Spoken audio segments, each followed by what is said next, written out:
मित्रो, आम आदमी पार्टीनं दिल्ली सरकारचा राजीनामा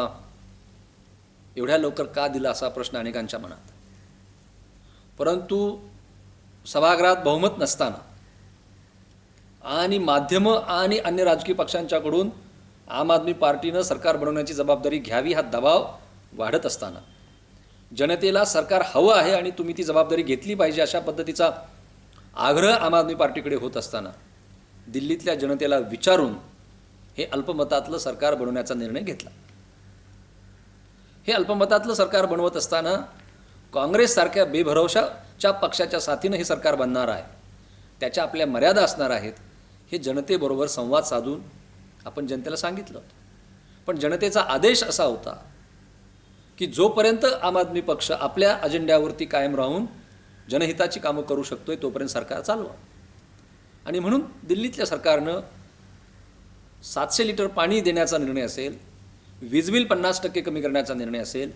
नागरिकांना अधिकाधिक अधिकार देणारा स्वराजचा कायदा आणण्याचा निर्णय असेल,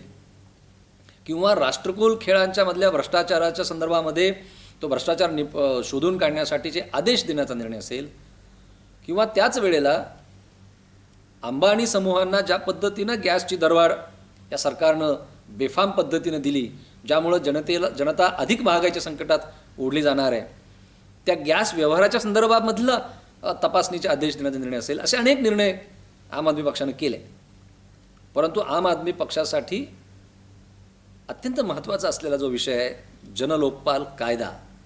हा जनलोकपाल कायदाचं जेव्हा दिल्ली विधानसभेमध्ये मांडायलाही परवानगी मिळाली नाही, अंबानी समूहाच्या विरोधामध्ये, अंबानी समूहावर केलेल्या गॅस खरेदीच्या किमतीच्या वाढीतल्या प्रस्तावाच्या विरोधामध्ये निर्णय केल्यामुळे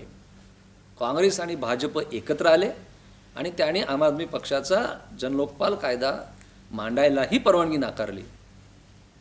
आणि म्हणून मग जनतेचा जो आदेश होता की जोपर्यंत अजेंड्यावर काम करता येते तोपर्यंत सरकार चालेल, हाच शिरोधारे मानून ज्या क्षणी विधानसभेमध्ये सरकारचा पराभव झाला त्या क्षणी आम आदमी पार्टीनं दिल्ली सरकारचा राजीनामा दिला. गेल्या काही वर्षामध्ये अनेक छोटे मोठे पक्ष मिळालेल्या सत्तेला चिटकून राहण्याची भूमिका घेत असताना, घोडेबाजार करून आमदारांची खरेदी विक्री करून किंवा वाटेल त्या मार्गाने सत्तेत राहण्याचीच कसरत करत असताना, तत्वाच्या भूमिकेवरती, सिद्धांताच्या भूमिकेवरती दिल्ली सरकारमध्ये मिळालेली सत्ता सोडून देण्याचा निर्णय जो आम आदमी पार्टीनं